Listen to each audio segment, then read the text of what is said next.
Welcome back to another episode of Palisade Radio. This is your host, Colin Cattell. On the show with us today is returning guest. He's the silver guru, David Morgan, and publisher of The Morgan Report at themorganreport.com. David, welcome back to the program. Well, thank you, Colin. Appreciate it.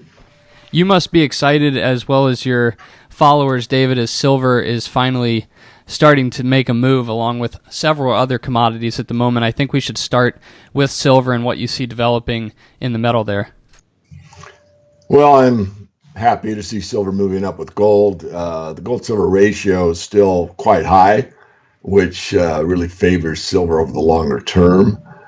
And it's a bit concerning from the aspect that a really strong confirmation is when the gold-silver ratio gets below 70, and at that point, it's a confirmation that we're really ready to start making headway with both silver and gold. But I expect gold to really lead on the way up this time for a variety of reasons. But silver is certainly doing okay, and I've said many times, I think on every interview I've done over the last year or so, that I'm convinced that the bottom is in. That took place at the end of 2015. And as we all know, if we follow this space, that silver and gold were very strong in 2016 through the summer. And then we had a sell-off. But what few know, and I try to mention this every time, Colin, is that if you look at Investors Business Daily, that breaks up sectors of the stock market, the leading sector for all of 2016 was the gold mining sector. So, and that's counting, what it did all year, meaning that it dropped off rather significantly over the last half of the year 2016. So we had a really good year. And then this year, of course, has been quite spotty up until now. We're now at about 12-month highs. So gold has basically retraced all that it had lost over this year, and it's back up to where it was about a year ago. David, I think it's fair to say that the gold equities are not really keeping pace with gold. Gold at a 12-month high. One would expect that some of these gold stocks, especially the juniors that I watch, would maybe be performing better, and the same can probably be said for the silver stocks. Do you agree, and when do you think that will flip back to the equities performing? Well, yes and no. Some of the, if you go by the broad indexes, then the miners are outperforming gold. But if you look at specifics, as you mentioned, if you look at the smaller junior space, they've not. So it depends really how you want to analyze it. But the stocks are actually outperforming, which is another confirmation that we're, going to move higher over time, but certainly not to the level that we would expect. In other words, there's usually about a 3-to-1 factor. And there's lots of reasons why it's not happening right exactly now. There's so much dilution in the space due to the ETFs and so much money that goes into the ETFs, not only the main ones like the SLV and the GLD, but also the GDX, GDXJ, what's happening with some of these double or triple long or short positions you can do in gold and silver through ETFs. So really, if you go back in time, I'm going to digress a bit here, Colin, but up until the ETFs, there's really only two ways to invest in the commodities with equities. I mean, one, you could either be an equity investor, so you only had the option of mining shares. You couldn't go into the commodity itself. The law didn't allow it. Or if you were registered as a commodity advisor or trader, you could use the commodity sector. And of course, you could buy stocks as well. Now, with the ETFs, you basically get to work around the commodity market by using equities, because an ETF is considered to be an equity investment. So now you have all these commodities that are equities or equity-based, based on these derivative products. And again, to repeat, it's diluted the sector quite a bit. So a lot of money that would normally have gone into the mining shares, because they can only invest in equities, fund managers and this type of money managers, mutual funds, hedge funds, pensions, etc., are moving into the ETFs. They're easier, they're liquid, and there's a lot of advantages to those types that invest in these type of sectors. So this has been a problem for the equity investor, because the equity investor is looking for a specific company or companies that will outperform, and they will. But again, it's been a much more difficult or different game than what took place in the 1970s bull markets. Do you expect gold to eclipse the 1900 level that it set as a high? And do you expect silver to go through that, I believe, 48 to 50 level that it hit back in 2011? And if so, what kind of time frame do you expect that could happen in? Well, absolutely, I do. I mean, I wrote back in the early 2000s that I expected to see silver at a $100 level. And if you go back to the public domain information I put out early on, I said that just the M1 price of gold back in about 2003 was 2,500 the ounce. So if you had $1 back gold, you take all the M1 dollars, divide it into the amount of gold purportedly held by the U.S. Treasury, and you come out with a number that was 2,500 at that time. If you do the same exercise today, that simple arithmetic problem, a division problem, you'll come out, depending on what you consider to be M1, somewhere around the $5,000 to $10,000 range. So that's a dollar-backed, a gold-backed dollar. So yes, I expect to see 1900 time frame. I think we're going to be what I've said for a very long time, that 90% of the move comes in the last 10% of the time. If that's true, and it's similar to what happened in the 1979 to early 1980 time frame, where silver went from 6 to 50, that's an 8-fold increase in about a year's time. We could see something similar to that, which means we might get to, say, 2020 at a top of, pick a number, $100, $200 for silver, $5,000, $7,500 for gold. I don't know. The market knows more than anyone, but I know it'll be many multiples of where we are now. So just as, let's say, conservatively, and of course, for non-gold bugs or people that aren't studied in monetary history or economics, truthful economics, an Austrian perspective, if you will, and that's the best available now, at least known. We've got a situation where we could probably see gold at, in the thousands of dollars, 2,000, 3,000, 4,000, 5, maybe 10. What I want to point out, back in 1980, is if you did a fully backed gold convertible dollar, all you needed was $400 an ounce gold, and every dollar could be fully backed by gold. I'm talking dollars M1. I'm not talking about debt. I'm talking about, well, all currencies are debt. So let me back up on that statement. What I'm talking about is physical dollars and checking book money, M1. And that could all be backed by gold at 400 the ounce, and yet it went over 800.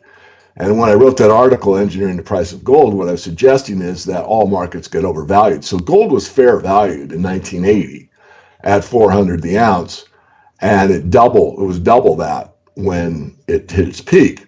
So that suggests that if you do that math today, and let's say it's 5,000 an ounce, you could see 10,000, or if it's 10,000, you see 20,000. It doesn't mean that you will. What it does mean is that I think gold is going to go beyond fair valued. It's probably going to be in an overvalued situation at some point, which suggests that we'll see far higher prices in paper terms for both the metals and many other things, by the way. I mean, that's something that, a lot of us don't talk about, that do a lot of precious metals analytical work or opinions or pieces, on the internet or wherever, mainstream news even. We don't really talk about what that would mean, across the board. What would that mean for equity prices? What would that mean for housing prices? What would that mean for everything else? And so, they're all tied together in some way, but gold represents the ultimate money. It's never failed. It's electronic warfare proof if it is physically held, and only, one entity owning it. Basically, if you can touch it. So there's a lot going on. And there's a lot that will be going on over the next several years. So again, to repeat, the time frame I think will be 2018, 2019, and probably into 2020, where we'll probably see the peak. But, again, the market knows more than anybody. David, historically, when the gold to silver ratio gets as high as it did most recently, how long does it last in that range, and what kind of snapback to something of a mean typically happens? What I'm getting at is, do you see it as an absolute inevitability that silver is going to outperform gold in the near term? I would say in the near term. I'd say in the long term.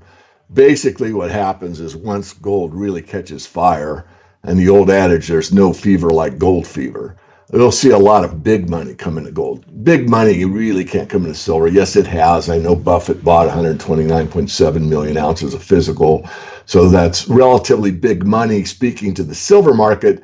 But when you analyze it, as I did when I did that special report on Buffett years ago, and people just scarfed up that free report. I don't have it anymore. I might rewrite one. But the point is that Buffett didn't even use the word silver in the annual report because by law, if you invest in something that's less than 2% of your total holdings, you don't actually have to report much about it. So he had a line item that was called miscellaneous, and that was a silver purchase. So Berkshire Hathaway, one entity, it's a big one, but nonetheless, one entity bought 20% of the world's silver supply, could only get 90 million delivered out of the 130 million, and put it as a miscellaneous item on their annual report. So that shows you how incredibly small the silver market is. And I said all that to say this. When gold really takes off, a lot of people will be left in the dust. Gold will be at, let's say, 2,500, 3,000. At some point, many people will say, oh my goodness, I can't afford gold, or I can afford gold, but I only get one coin. Silver's a lot cheaper. I want to buy silver. And so what will happen is a lot of that money that's pent up demand will come into the silver market because it's much more affordable. And that's what happened in 1979, and that will happen again in the next bull run.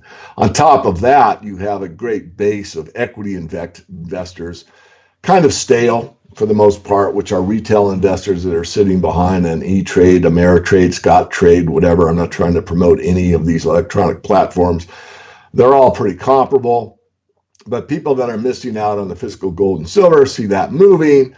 They will go for the cheapest stocks that they can find, which are pretty easy with the internet, that have gold or silver in their names. And so you'll see this huge rush near the end of the bull market, this overvalued situation I'm referring to, where people will come in and buy stocks because they're so cheap. And there'll be huge promotions about the sector, about, XYZ mining, and it's got this big discovery, and blah, blah, blah, blah, and on it goes. Most will be absolute, total, complete nonsense. But those type of people that promote those type of situations are well aware of the greed factor and the Johnny-come-lately factor, and I'm going to get rich overnight factor, and all the things that take place at the top of a bull market. So that's a factor to look for. I plan on addressing that, of course, real time when it takes place. So you're going to see gold, then you're going to see silver, and then you're going to see the equities, and primarily you're going to see the speculative part of the resource sector move very, very strongly near the end of this bull market. Our conversations typically revolve around the PMs. Commodities, however, often run in tandem, and that certainly seems to be the case right now. There's a lot of industrial commodities, base metals. You've got copper, zinc, lead, nickel starting to move, and then of course if you go over to the EV focused metals, things that go into components of batteries, there's been quite a bit of interest in various commodities over the last couple years. David, do you do any looking into these other sectors, or are you focused just on gold and silver? No, from the advent of the Morgan Report, we looked at the entire resource sector, how to invest in lithium, how to invest in cobalt, how to invest in rare earth elements. In fact, we were the first to really publish the rare earth elements well before Jim Dines, who took on another moniker, the original rare earth elements bug. And I was actually a little upset when he published that because we'd been covering that sector for quite some time. But the advice I was getting to help put that in to the Morgan Report, that gentleman was not that concerned about it at all. So I let it roll off my back. But no, we've done special reports on the energy metals. Vanadium is a very interesting one. We'll be reporting more on in coming months. Cobalt was something I was very early on with Marianne Green. I think it's now called eCobalt. Formation Metals was the company's name way back when. That was one of the earliest ones actually that we had on the Morgan Report. So now we look across the board for value in the resource sector across all commodities. We look at everything other than the oil sector, although we do have a coal investment in the portfolio. But we hit it all. There's nothing in the resource space that we don't look at. David, without giving any names away per se, what commodity or commodities outside of gold and silver have you most excited right now? You did just mention vanadium. Anything else? Well, I'll say this: vanadium is exciting. I think the cobalt story is pretty exciting. I think lithium is overdone. There's really not that many lithium companies that we're very excited about. Uh, Uranium looks like it's still got a very long ways to go. Uh, I want to digress a bit, and this is something that we don't cover other than maybe generally speaking in the editorial that I write, but I think the agricultural commodities are absolutely crucial with what's going on in this weather situation that we see not only in the US but worldwide. And there is going to be a lot of pressure on that commodity, meaning, the foodstuffs, the agricultural commodities. And this is something that a lot of people aren't aware of, but when food prices, which is essential, you might not need a new iPhone, but you need to eat. When these prices continue to go up, I mean, we saw, months back, we saw cattle hitting a new high, we've seen wheat moving, even beans. We've seen a lot in the agriculture. So we're going to continue to see pressure in those commodities. So that's something to bear in mind. I have a website, silverprepper.com. That's basically food storage situation that you might want to look at, because owning food is a zero lose bet. If you prepay or buy for food, and buying the storage food, I'll admit it's expensive. It's very, very convenient. It has very long shelf life. This particular company that I've aligned myself with is non-GMO, which I think is important. But the idea just to buy food on your shopping list and overbuy it's going to be like the 70s, which I'm old enough to have lived through. And we saw price inflation across the board, and you saw it quite a bit in the foodstuffs, where either they shrunk the package size, which they've been doing now for years, and the last several years. So you're paying the same price, but you get less of it. Or you'll just see the price rise, which is stuff that you can't really cheat by putting smaller box, like in a cereal situation where meat is sold by the pound. That's pretty hard to disguise. You can't really do that package size wise. And see, you could a little bit in the prepackaged stuff, but I digress. So that's something I think to be aware of. I think, in fact, it's very important for me to voice it, at least at a cursory level, because this situation has gotten to a point where if you go back, 20 years, 2 decades, and you ask me, if you're financially secure, are you going to be secure? And the answer probably would have been yes. Today, just being financially secure guarantees not a whole lot, because if the availability of a certain food stuff is unavailable or very scarce, really the money situation doesn't solve the problem. In other words, if you throw enough money at something that doesn't work, it doesn't matter how much money you have. It's not going to work. I mean, I'm going to digress a little further, but if you go back to the movie The Titanic, and the Titanic is, sinking, and everybody's struggling to get on a lifeboat, and this gentleman, I forget his name, comes up with like a trunk full of currency and says, here, I'll give you this trunk of currency if you give me a place on the lifeboat. That stuff's worthless here. It's one of those type of situations. And I don't want to say something that's not consistent with my core philosophy or beliefs. I think financial security is certainly very important, but there's a lot equally important out there that people need to think about. David, final question for you. You are hard to gauge the excitement level when I talk to you during periods of the bear market or the bull market. You come across very level-headed, which is probably very good. But are you excited right now about where the commodities are going in these resource stocks? Yeah, absolutely. I mean, I've got a lot tied to the game, obviously. It's my business, and most of my investing is in that sector, those sectors.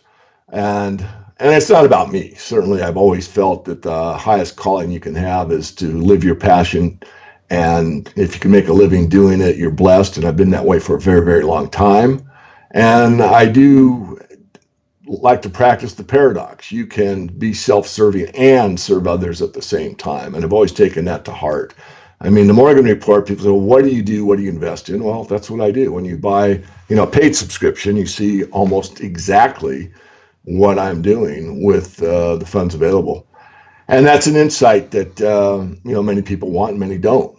We do have, of course, our free list, which we would like everyone that listens to your report to get on our free list, which is just at themorganreport.com, or you can go to Riches and Resources. I'll repeat that: it's Riches in Resources, all one word, and you can grab a report there on the resource sector, generally speaking. Excuse me. But this is important, I think, that we just help each other as we go through these very challenging times together.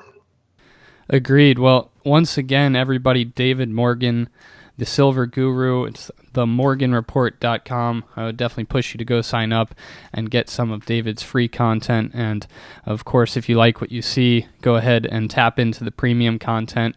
David, thank you so much for coming back on the program, and we'll get you back here with higher silver prices and other commodity prices ahead. Thank you so much. Appreciate it.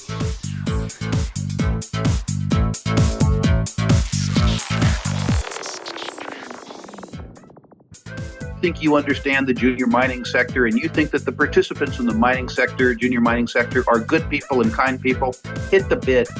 How violent that term could be, it actually could be quite violent. It could be a rip-your-face-off uranium rally. And the world is always going to need raw materials. It's going to need copper and gold and nickel and so forth. Totally destabilized. Hey, Troll, did you hear what's going on in Yemen?